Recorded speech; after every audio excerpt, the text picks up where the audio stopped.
محترم روبران و اعضای هیئت‌های رسمی، سرمایه‌گذاران و شریکان گرامی، دوستان عزیز، قبل از همه تشریف هر یک شما را به شهر دوشنبه پایتخت جمهوری تاجیکستان برای اشتراک در فورم بین المللی سرمایه‌گذاری دوشنبه اینوست 2025 خیر مقدم می‌گویم.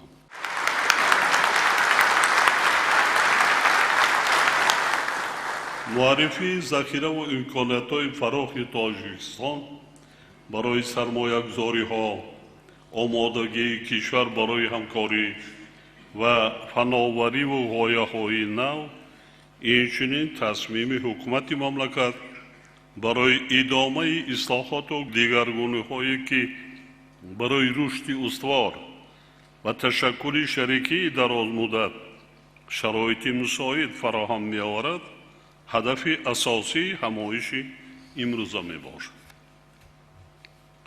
فورم دوشنبه سرمایه‌گذاری‌های سبز را که رشد استوار اقتصادی را با در نظر داشت عدالت اجتماعی و استفاده صرفه‌کارانه ذخیره‌های طبیعی تامین می‌نماید، در مرکز توجه قرار داده است.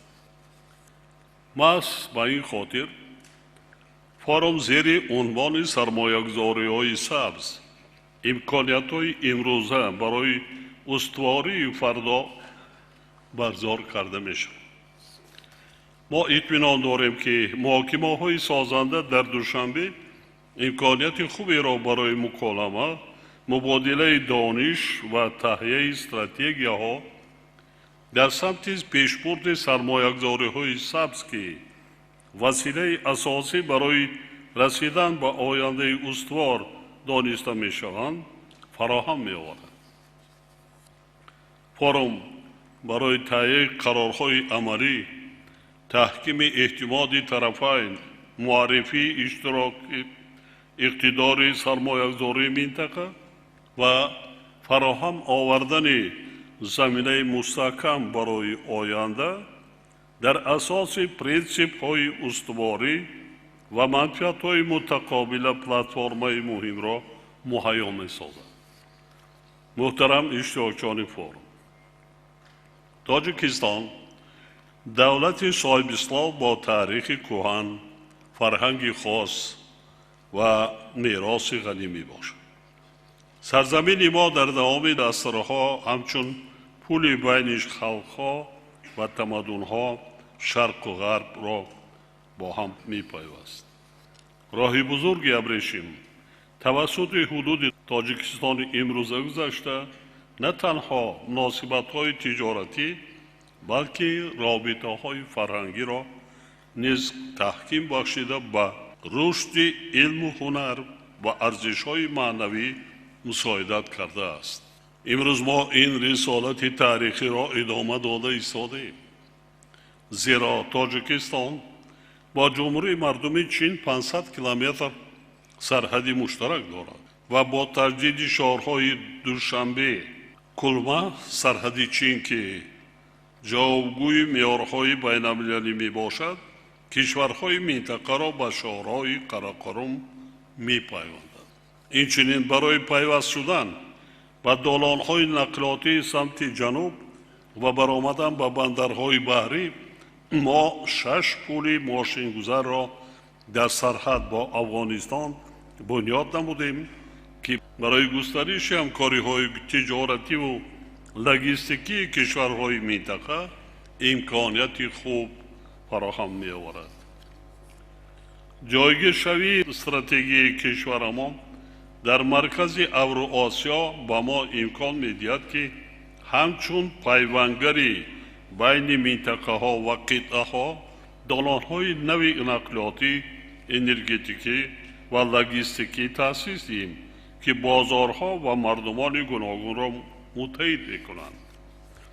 این به سرمایه‌گذاران دسترسی مستقیم را به منطقه‌های با سرعت رشد یابنده، راه‌های نوی تجارتی و شریکی استراتژی همچون سمت کلیدی رشد برای متحدسازی منفعت حکومت‌ها، کارخانه‌ها و جامعه فراهم می‌آورد. تاجیکستان معاصر کشوری دارای اقتصادیات با سرعت تغییر یابنده، رشد با اعتماد مناسبت‌های بین المللی و فضای مساعد سرمایه‌گذاری میباشد. در 10 سال آخر سرعت میانه سالانه رشد اقتصادی ملی کشور ما در سطح 7.6% تأمین گردید.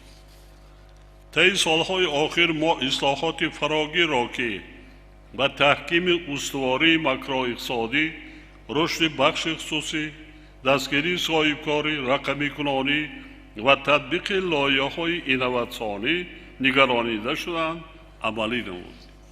تنها سال 2024 با اقتصاد ملی به مبلغ زیاده از 5 میلیارد دلار سرمایه خارجی و 2 میلیارد دلار سرمایه وطنی وارد گردید.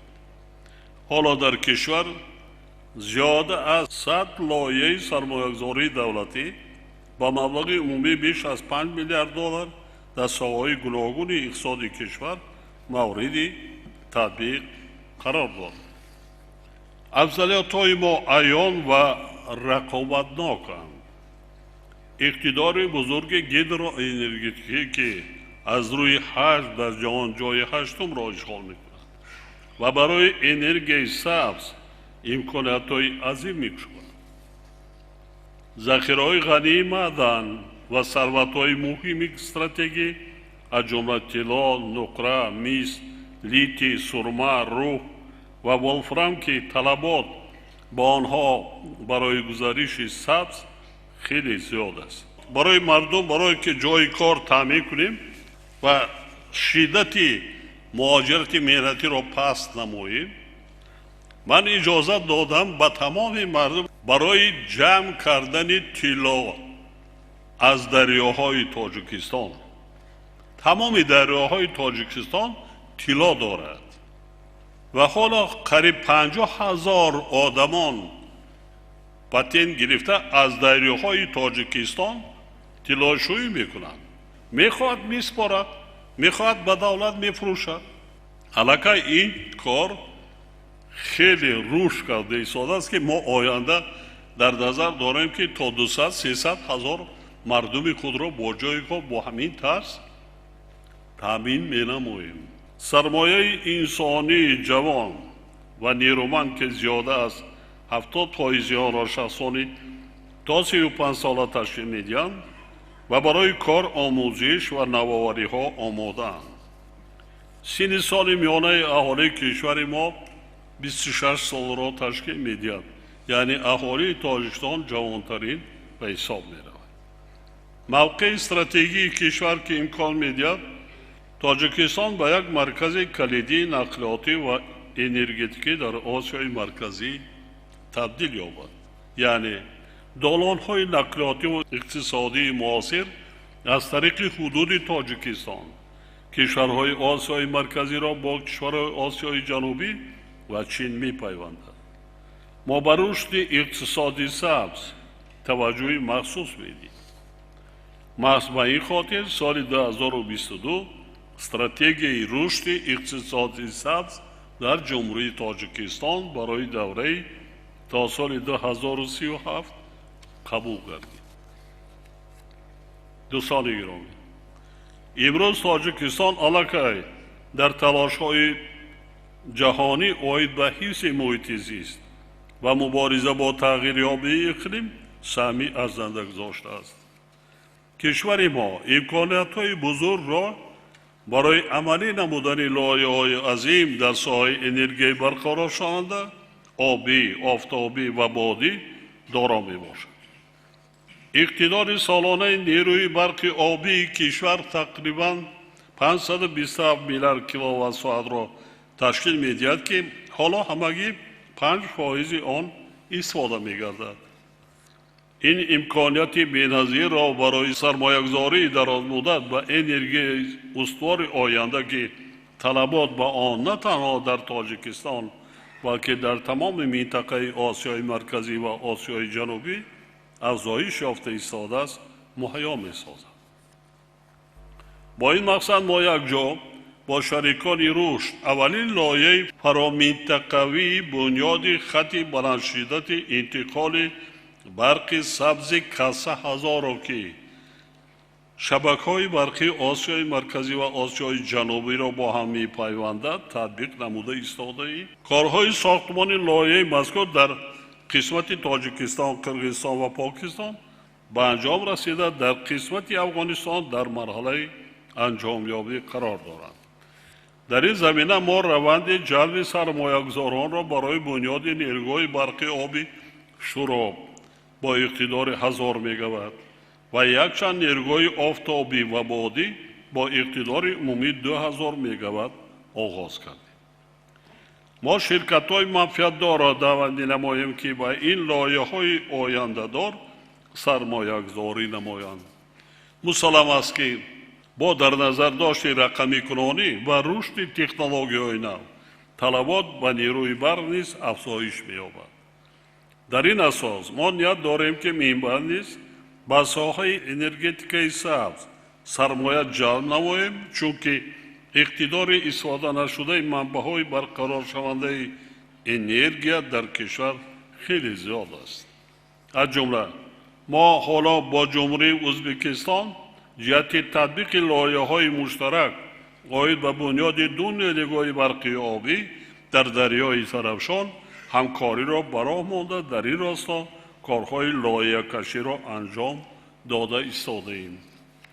ما با استخراج و کارکرد معدن‌های مهم استراتژیکی در گزارش سبز اقتصاد جهانی نقش کلیدی دارند توجه مخصوص می‌دهیم.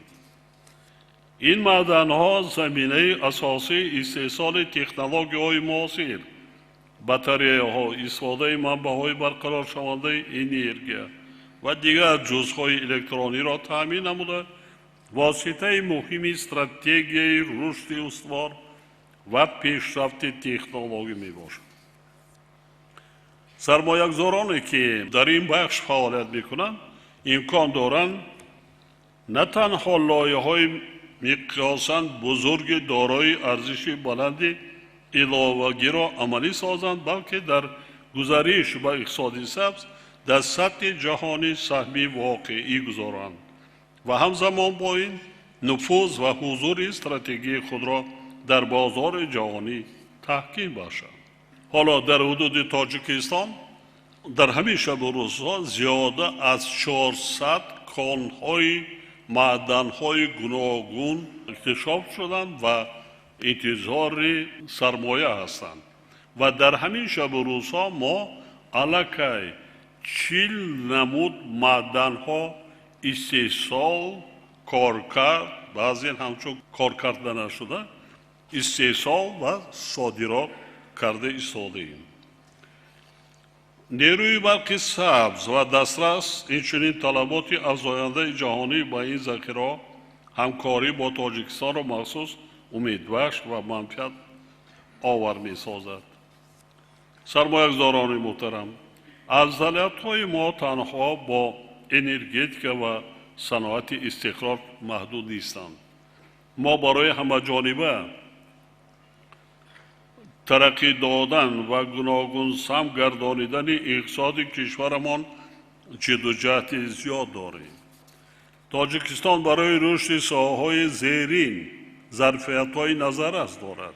صنعت سبک و خودکاری که امکانیت زیادی قانع گردانیدن بازار داخلی و برآمدن به صادرات را امکان می‌دهد. صنعت کیمیا و داروسازی که با علم معاصر و نوآوری نگرانیده شده است. عالمان معین کردند در طبیعت تاجیکستان امروز زیاده از 5000 گیاه‌های شفابخش معین کردند که برای سلامتی انسان از آن داروهای طبیعی استحصال کردن ممکن است. علاقه شروع هم کرده ایستادن و صادرات هم میکنند. استحصال مسائل ساختمان که طلبات به آن هم در داخل و هم در خارج کشور زیاد است.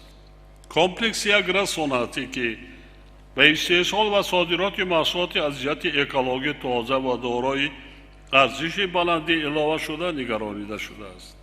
تاجیکستان دارای همگی 1 میلیون گکتار زمین کارم است. از این 700,000 گکتار زمین آبی است. 300,000 گکتار زمین‌های للمی. برای همین هم ما با که طلبات را قانع گردانیم، باز بالای این من 170,000 گکتار زیادتر زمین را با مردم تقسیم کرده دادم برای بنیاد منزل استقامتی. 50,000 گکتارش آبی است. برای کمپنساسیا کردن و زیاد کردن حجم استحصال محصولات آذوقه‌واری ما چیکار کردیم؟ ما همان روندهای اینواسیونی تکنولوژی حاضر زمان دیگر ما با کشتی تکراری گذاشتیم. در یک زمین این شب و روز علاقه دویم کردیم پورا 200,000 گکتار و حالا علاقه در جستجوی کشتی سوم چهارم مراتب است در یک زمین. یعنی از 2 تا 4 حاصل گرفتن ممکن است. صادرات کارکرد زیاده از 5,000 تن اثر خوشصفت استحصال کرده میشه. قریب 100,000 تن میوه خوش صادرات میکنند. میوه ترم در مجموع قریب 1 میلیون تن. مرحمت میتونید همکاری کنید، میتونید طریقی خشک میخواهید در جاش گرفته خشک کردن ممکن. با این چنین ساحه سیاحی را که یکی از سمت‌های کلیدی رشد کشور میشماریم. تاجیکستان کوهستان با طبیعت بی‌نظیر، عالم نباتات و حیوانات، یادگاری‌های تاریخی، شهرهای باستانی و فرهنگی خاص خود برای سیاحی، اکولوژی، فرهنگی، کوهی و سالمگردانی امکانات‌های بی‌همتا دارد.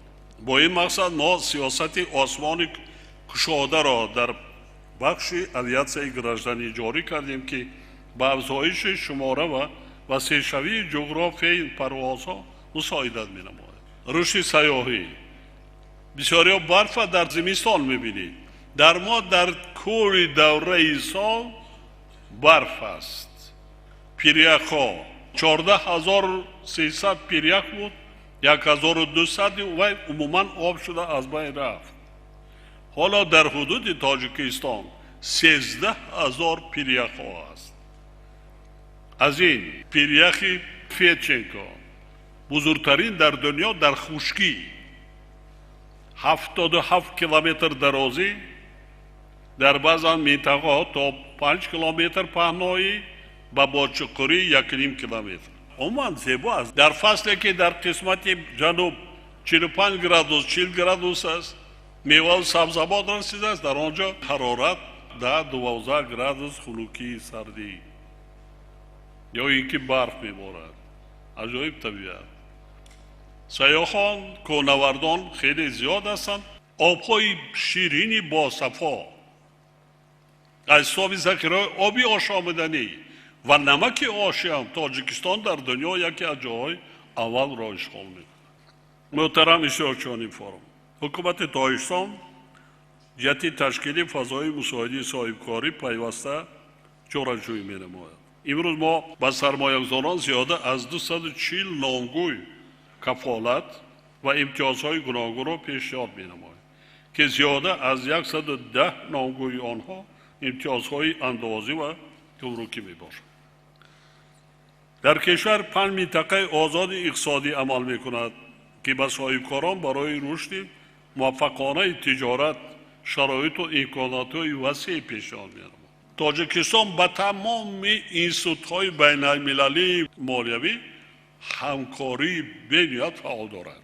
سال 25 در دوشنبه آیتی پارک زمانوی مرکز نو جهت رشد تکنولوژی‌های رقمی، استارتاپ‌های اینواسیونی و جوانان با استعداد به کار شروع نمود. ما نه تنها به رقم‌کنانی بلکه به رشد ذهن صنعی نیز افضلیت میدیم و این سمت‌ها را همچون واسطه مهمی صورت بخشی با رقم کنونی بلند برداشتنی رقابتناکی اقتصادی و نایی شدن به رشد استوار می‌شمارید. با این مقصد قطعنامه مجمع عمومی سازمان ملل متحد زیر عنوان نقش ذهن صنعی در ایجاد امکانات‌های نو برای رشد استوار در آسیای مرکزی با تشبث تاجیکستان روز 25 ایول سال جاری یک دلانه قبول کردیم. سال جاری ما اینچنین قانون جمهوری تاجیکستان درباره سرمایه و مساعدت به فعالیت سرمایه‌گذاری و استراتژی جلب سرمایه و جمهوری تاجیکستان برای دوره تا سال 2040 را قبول نمودیم که زمینه با اعتماد حقوقی را فراهم آورده ساحه‌های افضلیت‌ناک را برای سرمایه‌گذاران معین و کفالت حفظ سرمایه‌گذاران را تأمین می‌نماید. ضمناً با تطبیق لایحه‌های سرمایه‌گذاری در دایره مکانیزم شریکی دولت و بخش خصوصی توجه مخصوص ظاهر کرده می‌شوند که وابسته به آن ما قانونگذاری ملی را تکمیل داده ایستادیم. با این چنین بر رشد بخش مالیه و جاری نمودن مبلغ‌زاری سبز از جمله برآورش وامبرگ‌های سبز اهمیت جدی داده آن را همچون عنصر کلیدی در تطبیق لایحه‌های بزرگ سرمایه‌گذاری و نایل شدن بر رشد استوار ارزیابی می‌نماییم. هدف استراتژی ما تبدیل دادن تاجیکستان به مکانی با اعتماد سرمایه‌گذاری درازمدت میباشد که به همکاری جهتی رشد استوار و همگرایی و اقتصاد جهانی نگرانیده شده است. دوستان گرامی، امروز در تاجیکستان روزی صاحبکاران تجلیل می‌گردد. با اسعاد فرصت همه صاحبکاران را صمیمانه تبریک گفتم، با آنها سلامتی و برار و موفقیت آرزو می‌نمایم. در فرجام به شما اشتراکچیان فورم مراجعت کرده می‌خواهم تاکید نمایم تاجیکستان برای شریکی غایه‌های نو، تکنولوژی‌ها و لایحه‌های مشترک آماده است. در این سمت ما خواستار پیشنهادهای سودمند شما جهت بهتر کردن فضای سرمایه‌گذاری و رشد صاحبکاری در کشورمان است. ما شما را دعوت می‌نماییم که با ما برای آینده سرمایه‌گذاری کنید، آینده‌ای که بر پایه احترام به طبیعت، نوآوری، باوری، همدیگری و تلاش‌های مشترک جهت پیشرفت اساس یافته است. اطمینان دارم که اشتراک شما در فورم و آغاز تشبث‌های نو سودمند زمینه گذاشته همکاری‌ها را تحکیم می‌بخشد و برای خلق‌هایمان و ترقیات جهان نتیجه‌های نمایان به بار می‌آورد. با همه شما بود و باش خاطرمان آرزو می‌نمایم. برای توجهتان سپاسگزارم.